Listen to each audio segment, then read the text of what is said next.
बिस्मिल्लाहिर्रहमानिर्रहीम अस्सलामुअलैकुम व्यूवर्स अगर आप लोगों ने ओवरऑल पाकिस्तान से पाकिस्तान नेवी में एज ए सेलर मैरीन का टेस्ट देना है तो ये वीडियो आपके लिए हद से ज़्यादा इंपॉर्टेंट है, क्योंकि इस वीडियो में पास टेस्टों के बिल्कुल रिपीटेड जो एक्सपीरियंस क्वेश्चन ही डिस्कस होंगे जो कि पिछले टेस्टों में आ चुके हैं और आप लोगों के टेस्ट में भी आ सकते हैं। इसलिए हर एक क्वेश्चन को अच्छी तरह याद कर लो ताकि आप लोगों की अच्छी तैयारी हो सके।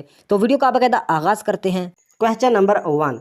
An equation which contains the square of the unknown quantity but no higher power is called. तो इसका राइट आंसर बनता है क्वाड्रेटिक इक्वेशन। इस क्वेश्चन को मैं समझाऊंगा नहीं, आप लोगों ने ऐसे ही याद रखना है कि दोबारा क्वेश्चन को पढ़ते हैं कि an equation which contains the square of the unknown quantity but no higher power is called quadratic equation.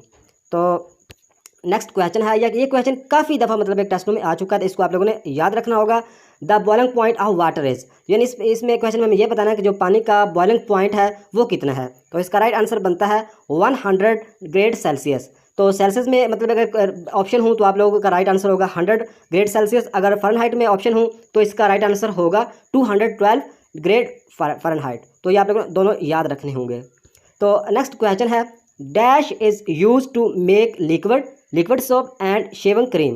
यानी इस क्वेश्चन में हमें यह बताना है कि वो क्या चीज़ है जो यूज़ होती है बनाने के लिए liquid soap and shaving cream. तो इसका राइट आंसर बनता है KOH। तो जो KOH फार्मूला है ये है पोटाशियम हाइड्रोक्साइड का। पोटाशियम हाइड्रोक्साइड का ये फार्मूला है, ये भी आप लोगों को पता होना चाहिए। तो ये बनाने में काम मतलब है कि बनाता है liquid soap and shaving cream के लिए इस्तेमाल किया जाता है। तो नेक्स्ट क्वेश्चन है, dash is called the river horse. तो इस क्वेश्चन में हमें ये बताना है कि वो क्या चीज़ है जो रिवर हॉर्स कहलाती है। तो इसका राइट आंसर बनता है हाइपोपोटामस। ये मतलब है कि इसको आप लोगों ने एग्जैक्ट याद रखना होगा। ये मतलब अफ्रीका का एक जानवर है जो मतलब है कि क्या कहलाता है, रिवर हॉर्स कहलाता है। ये एक जानवर है, तो इसको आप लोगों ने याद रखना होगा। तो नेक्स्ट क्वेश्चन है, ए ज़रब बी आगे बी ज़रब ए, मतलब है कि इसका मतलब ये किसके इक्वल है ये बताना है इस क्वेश्चन में। तो इसका राइट आंसर भी इक्वल है, ये मतलब दोनों आपस में क्या है, इक्वल है, बराबर है। तो नेक्स्ट क्वेश्चन है, ये काफ़ी इंपॉर्टेंट मतलब है कि इंग्लिश का क्वेश्चन है।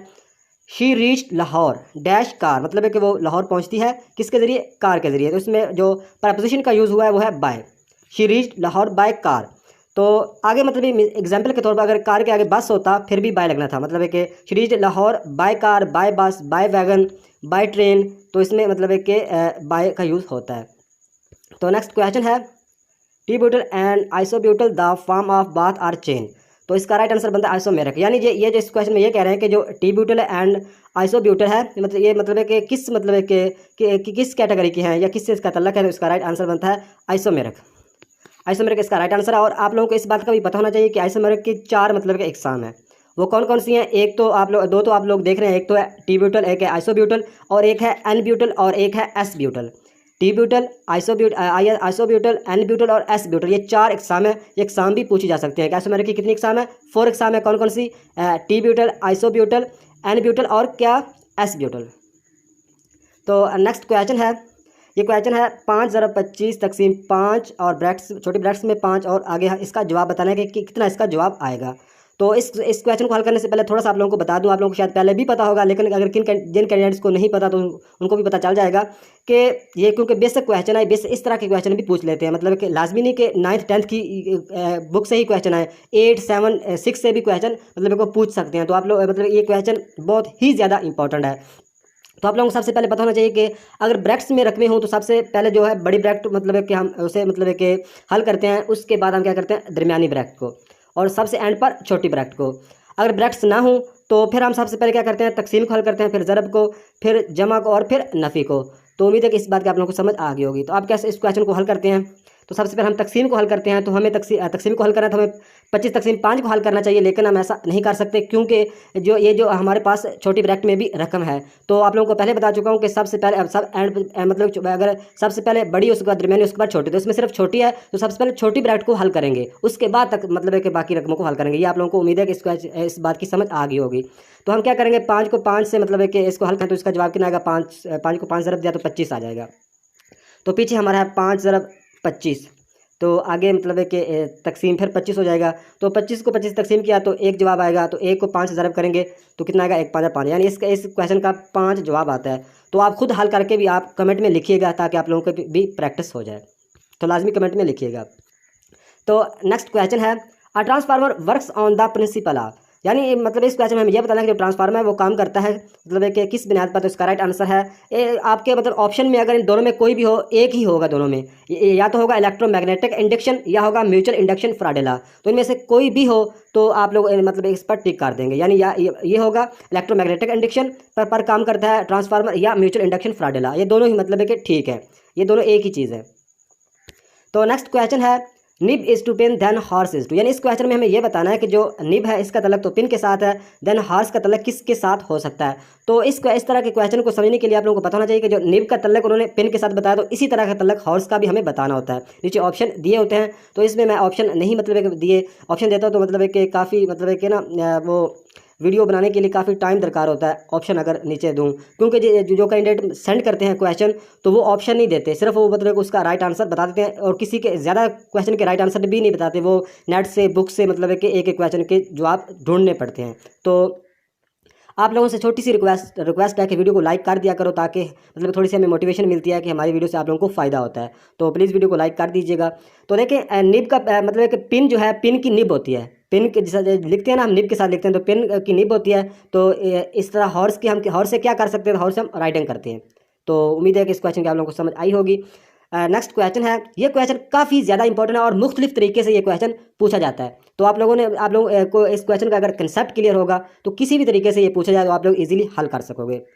देखिए इसका कंसेप्ट समझते हैं। लिखा हुआ है if the yesterday is Friday what is the day after it's 2 days। मतलब है कि यहाँ पे कोई भी दिन और दे सकते हैं, Friday, Saturday, Sunday, Monday, Tuesday, जो भी दिन दे दें, और यहाँ पे आगे 5 दिन पूछ लें, 3 दिन पूछ लें, 2 दिन पूछ लें, तो आप लोगों को इसका कंसेप्ट क्लियर होना चाहिए। इस क्वेश्चन में सिंपल ये कह रहे हैं if the yesterday is Friday what is the day after it's tomorrow. यानी मतलब है क्या था कि यस्टरडे का मतलब होता है गुज़श्ता दिन, जो दिन गुजर गया है, जो दिन गुजर गया है, जो दिन गुजर गया वो कल का दिन था ना, तो कल के दिन क्या था, फ्राइडे था। तो आज क्या मतलब है कि आज क्या है फिर, कल फ्राइडे था, गुज़श्ता दिन यस्टरडे क्या था, फ्राइडे, तो आज क्या है, आज है सैटरडे।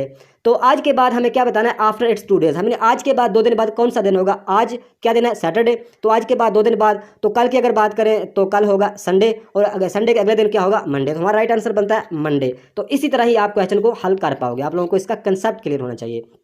सिंपल क्वेश्चन है। अगर जिस क्वेश्चन की समझ ना आए लाजमी कमेंट में लिखिएगा, आप लोगों को कमेंट में मतलब बॉक्स में ही समझा दूंगा, ना समझा पाया तो फिर नेक्स्ट वीडियो में उस क्वेश्चन को क्लियर कर दूंगा। नेक्स्ट क्वेश्चन है, ये क्वेश्चन भी काफ़ी ज़्यादा इंपॉर्टेंट है और ये भी मुख्तलिफ तरह से पूछा जा रहा है। तो इस क्वेश्चन के भी कंसेप्ट को आप लोगों ने इस तरह के क्वेश्चन के भी कंसेप्ट को समझना होगा। लिखा हुआ है Amin has sold 70% of mangoes, he has 270 mangoes remaining, tell me how many mangoes did he have. यानी इस क्वेश्चन में वो ये कह रहे हैं कि एक आदमी है, उसने मतलब है कि 70% जो आम है वो क्या है, वो सेल कर दिए हैं, बेच दिए हैं, तो बाकी उसके पास कितने रह गए, बाकी उसके पास ही हैज़ 270 मैंगो, यानी 270 मैंगोज उसके पास बाकी बच गए हैं। तो हमें इस क्वेश्चन में ये बताना, नीचे ऑप्शन दिए होंगे कि tell me how many mangoes did he have, यानी उसके पास टोटल कितने मैंगोज थे, इस क्वेश्चन में हमें ये बताना है। तो इस क्वेश्चन को हल करने का बहुत ही आसान तरीका है कि देखिए 70% तो उसने सेल कर दिए, तो बाकी कितने हैं, 270। तो इस बात का तो हमें कन्फर्म पता चल गया कि बाकी कितने बचे हैं, बाकी 30% है, यानी बाकी कितने बचे हैं, 30%। 70% उसने बेच दिए, बाकी कितने बच गए, 30%। तो 30% और 70% को आपस में मतलब जमा करेंगे तो हमारा राइट आंसर आएगा। तो 30% इस क्वेश्चन को कैसे हल करेंगे, देखें कि 270 पीछे 270 कितने हैं, 30% है 270, ये आप लोगों ने याद रखना है। तो 270 को 30 के साथ क्या करेंगे, तकसीम कर देंगे, सिंपल करना है, 0 को 0 से कट जाएगा, 3 एकम 3, 3 नया 27। तो हमारा जवाब कितना है, मतलब एक हमारा जवाब है 9, यानी मतलब 1% में 9 मैंगोज है। परसेंट में कितने मैंगोज हैं, 9 है। तो हम क्या करेंगे, 9 हमारा जवाब है, 9 ज़रब कर देंगे इस 70 को, इस 70 को जवाब ज़रब करेंगे तो कितना आएगा, 9 0 0 9 7 63, 630 हमारा जवाब आया। तो 630 में क्या करेंगे, 270 को जमा करेंगे तो हमारा राइट आंसर आ जाएगा। कितना राइट आंसर आएगा आप मुझे कमेंट में लाजमी बताइएगा, और इस क्वेश्चन को बिल्कुल नज़रअंदाज नहीं करना, इस क्वेश्चन को समझना, इस रिलेटेड भी क्वेश्चन पूछा जा सकता है, तो आप लोगों को इसका कंसेप्ट क्लियर होना चाहिए। तो नेक्स्ट क्वेश्चन है, ये क्वेश्चन भी काफ़ी दफ़ा रिपीट हो चुका है, Pakistan and Afghanistan border known, यानी जो पाकिस्तान और अफगानिस्तान का जो बॉर्डर है वो क्या कहलाता है, तो उसका राइट आंसर है ड्यूरेंट लाइन। ये आप लोगों को पहले भी पता होगा शायद, ड्यूरेंट लाइन कहलाता है। और ड्यूरेंट लाइन मतलब है कि डेट पूछी जा सकती है, कब ड्यूरेंट लाइन लगाई गई थी, तो ये 1893 में लगाई गई थी। ये आप लोगों ने याद रखना, 1893 में लगाई गई थी। उस वक्त मतलब है कि उस वक्त जो बरसगीर के पर हुकूमत थी अंग्रेज़ों की, और दूसरी तरफ मतलब अफ़गानिस्तान पर मतलब कि हुकूमती अब्दुर्रहमान मतलब कि हुक्मरान था। तो अब्दुर्रहमान और मतलब कि जो मतलब कि बरसगीर के यानी सब कॉन्टिनेंट के जो मतलब कि अंग्रेज़ लीडर थे उनके दरमियान ये मुआहदा हुआ था। 1893 में ये मतलब कि लाइन लगाई गई थी। तो इसकी लेंथ भी अगर पूछी जाए तो लेंथ इसकी मतलब कि बुक्स पर या वेबसाइट की बात करें तो गूगल पर काफ़ी मुख्तलिफ दी हुई है। तो इसमें 2670 भी आप लोगों ने याद रखनी है, 2640 भी है, 2430 भी है, 2440 भी है। तो ये 4-5 फिक्र याद रखें, इनमें से ही कोई ऑप्शन में होगी। ये याद रखें कि इन ऑप्शन में से ही कोई ना कोई मतलब ये जो बता रहा हूँ इनमें से ही कोई होगी। तो आप लोग उस पर टिक कर देंगे। तो नेक्स्ट क्वेश्चन है which forward reaction and reverse reaction takes place at equal rates but in opposite direction is called. तो ये मतलब केमिस्ट्री का क्वेश्चन है, इसको दोबारा पढ़ते हैं। Which forward reaction and reverse reaction takes place at equal rates but in opposite direction is called chemical equilibrium. तो इस क्वेश्चन को आप लोगों ने रट्टा लगा लेना है कि विच रिएक्शन मतलब which forward reaction and reverse reaction take place at equal rates but in opposite direction is called chemical equilibrium. तो नेक्स्ट क्वेश्चन है, ये है सीरीज का क्वेश्चन। तो सीरीज का क्वेश्चन मैं पहले भी वीडियो में करवा चुका हूँ कि सीरीज का क्वेश्चन अगर कोई भी आ जाए तो 3-4 चीज़ें आप लोगों के माइंड में फौरी आ जाना चाहिए। एक तो इसमें जल्दी जल्दी से देखें ये ताकत की सीरीज में सीरीज चल रही है या जुफ्त आदाद में सीरीज चल रही है, या इसमें मतलब कि सिंगल सीरीज है या डबल सीरीज है, या क्या इसमें चीज़ें जमा हो रही है या नफी हो रही है। ये 3-4 चीज़ें सीरीज में होती हैं और कुछ भी नहीं होता। तो देखें इसमें 95 के आगे 100 है, फिर 88, फिर 93, फिर 81, ये किस तरह सीरीज चल रही है इसका कंसेप्ट समझना है हमें। तो देखिए सबसे पहले आप फ़र्क चेक कर लिया करें। तो इसमें देखिए 95 और 100 में कितना फ़र्क है, 5 का फ़र्क है। तो 100 और 88 में कितना फ़र्क है, 12 का फ़र्क है। 88 और 93 में कितना फ़र्क हो सकता है, 88 और 93 में 88 से 88 और 93 में कितना फ़र्क है, 5 का ही फ़र्क है, सिंपल। आगे कितना फ़र्क है, 93 और 81 में कितना फ़र्क है, 81 और 81, 91, 10, 92, 93 यानी 12 का फ़र्क है। तो इसमें क्या हो रहा है कि 5 इसमें नफ़ी हो रहा है और 12 इसमें मतलब है कि 5 इसमें जमा हो रहा है, 5 इसमें जमा हो रहा है और 12 इसमें नफ़ी हो रहा है। तो इसका क्वेश्चन इजीली इसका राइट आंसर आ जाएगा। यानी इसमें देखें 100 और इसमें मतलब है कि 5 को जमा किया तो 100 बन गया, 100 में से 12 को मतलब है कि नफ़ी करेंगे, 12 को नफ़ी करेंगे।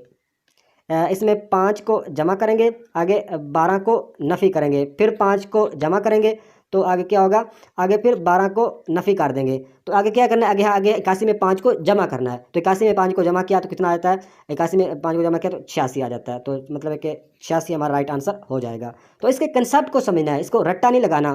तो ये थी आज की वीडियो। नेक्स्ट वीडियो तक खुदा हाफिज़।